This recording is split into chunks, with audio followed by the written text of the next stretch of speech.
Afghanistan style chicken biryani, Kabuli biryani అని కూడా అంటారు. చూసేయండి మొత్తం వ్లాగ్ అంతా కూడా. సో మేము ఒమన్లో ఉన్నప్పుడు చికెన్ తింటావా? ఈ హైదరాబాదీ మొఘల్ అండ్ కాబూల్ బిర్యానీ సెంటర్కి వెళ్ళామండి, ఈ రెస్టారెంట్కి. సో చూడండి, ఇదే వలీమా హౌస్ రెస్టారెంట్ అంటారు. ఇక్కడ హైదరాబాదీ స్టైలు, కాబూల్ స్టైలు, అలాగే ఆఫ్ఘనిస్తాన్ ఇవన్నీ కూడా సంబంధించిన టేస్టులతో ఉంటాయండి ఈ రెస్టారెంట్లో. అమ్మో, ఈ రెస్టారెంట్లో మొత్తం అట్మాస్ఫియర్ అవన్నీ కూడా చాలా బాగుందండి. బయటికి వ్యూ చూసారుగా, మా చిన్న పాప చూస్తుంది. సో ఆ మిర్రర్ వ్యూ కూడా మనం బయట మస్కట్ సిటీని మొత్తం ఇక్కడ చూస్తా మనం తినొచ్చు అనమాట. సో మా వెనకాల కూడా ఇండియన్ కపుల్ ఉన్నారండి ఇక్కడ ఉమెన్లో, వాళ్ళు జాబ్ చేస్తారు వాళ్ళు కూడా. సో వాళ్ళు నార్త్ వాళ్ళండి. సో వాళ్ళ కప్పులు అలాగే మా కప్పులు ఇప్పుడు వచ్చాం. కొంచెం లేట్ అయింది ఇవాళ. ఈరోజు ఏంటంటే నైట్ ఆల్మోస్ట్ 10:30 to 11 అలా అవుతుందండి, కాబట్టి కొంచెం క్రౌడ్ తక్కువ ఉంది. సో చూడండి, బయట వ్యూ కూడా చూడవచ్చు మీరు, మస్కట్ బయట వ్యూ ఎలా ఉందో. సో ఈ వ్యూ చూస్తానే మనం ఇక్కడ తినొచ్చండి, అదే ఇక్కడ స్పెషాలిటీ. సో మా పాప చూడండి అల్లరి చేస్తుంది. మేమేంటంటే ఇక్కడ నేను chicken dum biryani, Kabuli style chicken dum biryani order చేశాను. అలాగే మా వైఫ్ ఎగ్ బిర్యానీ ఆర్డర్ చేసిందండి. ఇక్కడ అట్మాస్ఫియర్ చూడొచ్చు మీరు. ఈ మంది తినేవాళ్ళు అలా లోపలికి వెళ్ళి కింద కూర్చొని ఫ్యామిలీస్తో కూడా తినొచ్చండి, లేదంటే ఇట్లా టేబుల్స్ మీద కూడా కూర్చోవచ్చు. 2 ఆప్షన్స్ ఉంటాయి అనమాట, ఫుల్ ఎయిర్ కండిషన్తో ఉంటాయి. సో అలాగే ఇక్కడ ఏంటంటే మనకు కావాల్సిన దమ్ బిర్యానీ అనేది ఆర్డర్ అనేది వచ్చేసిందండి. ఇక నార్మల్గా ఇండియా లాగానే మనకి మెయిన్గా ఉల్లిపాయలు కానీ, నిమ్మకాయలు అలాగే అవన్నీ కూడా పెడతారు. సో నాకు ఏంటంటే చికెన్ దమ్ బిర్యానీ ఆర్డర్ చేశాను కాబట్టి మా వైఫ్ ఇంకా నాకు వడ్డిచ్చేస్తుంది chicken dum biryani, chicken pieces.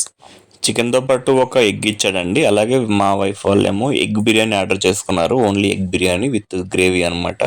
So రెండింటికి డిఫరెన్స్ ఏంటంటే ఓన్లీ చికెన్ అనేది డిఫరెన్స్. చూడొచ్చు మీరు, ఎగ్ బిర్యానీ ఎలా ఉందో చూడొచ్చు. ఆ రైస్ కానీ, సో నార్మల్ బాస్మతి రైస్తోనే చేశారు ఇవి కూడా. సో ఇంకా మనం ఏంటంటే ఇప్పుడు ఇంకా టేస్ట్ చూడటమే లేటు.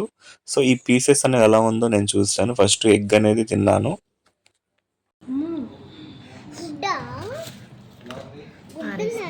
ఇంకా పెట్టలా, వేడి వేడిగా ఉంది. ఇంకా తర్వాత ఎగ్ బిర్యానీ తిన్నాం అనమాట. సో ఎగ్ బిర్యానీ అయితే మాత్రం చాలా బాగుందంట. ఇంకా నేను నెక్స్ట్ నాకు ఆర్డర్ చేసిన చికెన్ బిర్యానీ అనేది నేను ఇంకా స్టార్ట్ చేశాను మెల్లిగా.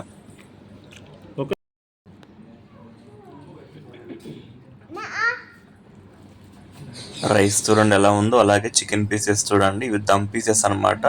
సో ఇది నార్మల్గా నార్మల్ దమ్ బిర్యానీ లాగానే ఉందండి, కాబూలి అన్నారు పేరు మాత్రం. సో ఈ యొక్క టేస్ట్ అనేది నేను చూడడం స్టార్ట్ చేశాను. సో మెయిన్గా ఈ పీసెస్ అన్నీ చాలా బాగా ఉడికినాయండి దమ్ములో. సో అవి ఇంకా నేను తినడం స్టార్ట్ చేశాను. అలాగే దీంతో పాటు ఎగ్ కూడా చాలా బాగుంది నార్మల్గానే.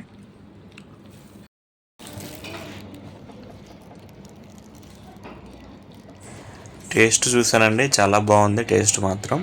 సో ఇది నార్మల్ మన హైదరాబాద్ దమ్ బిర్యానీ లాగానే ఉందండి. ఆ పీసెస్ కానీ, ఆ రైస్ కానీ పెద్ద డిఫరెన్స్ ఏమీ లేదు. కాకపోతే నేమింగ్ మాత్రం కాబూలీ బిర్యానీ అని, లేకపోతే ఆఫ్ఘన్ బిర్యానీ, లేదంటే హైదరాబాద్ బిర్యానీ నేమ్స్తో పిలుస్తారు వీటిని. ఇక్కడ చికెన్ బిర్యానీతో పాటు ఇంకా మటన్ దమ్ బిర్యానీ, మటన్ బోటి బిర్యానీ, నల్లి బిర్యానీ, ఇంకా డిఫరెంట్ ఐటమ్స్ కూడా ఉన్నాయండి. కాకపోతే మేము వరుసగా మటన్ తినటంతో డైలీ ఇవాళ మాత్రం ఇంకా చికెన్ తిందామని చెప్పి ఈరోజు చికెన్ దమ్ బిర్యానీ చెప్పాను నేను. ఇంకా వీళ్ళైతే ఇంకా చికెన్ కూడా వద్దని చెప్పి ఎగ్ బిర్యానీ చెప్పారండి. ఇంకా బిర్యానీ తినడం అనేది ఇంక ఇంతటితో కంప్లీట్ అయిపోయింది. ఫసక్ చేసాం మొత్తం ప్లేట్ ఆఫ్ బిర్యానీ. ఇంకా మేము ఇంకా స్టార్ట్ అయిపోయామండి. ఇక్కడ ఏంటంటే బిర్యానీతో పాటు వీళ్ళు రైతా, కొంచెం బటర్ మిల్క్ టైప్లో ఒక ఐటమ్ ఇచ్చారు గ్లాసులో. అది మాత్రం చాలా బాగుందండి. అలాంటి గ్లాసులు మేము 2-3 అడిగాము, వాళ్ళు ఏం అనుకోకుండా తెచ్చారండి. దీంతో మా యొక్క ఈ Hyderabadi Afghan Kabuli restaurant, Waleema house restaurant blog అనేది కంప్లీట్ అయిందండి.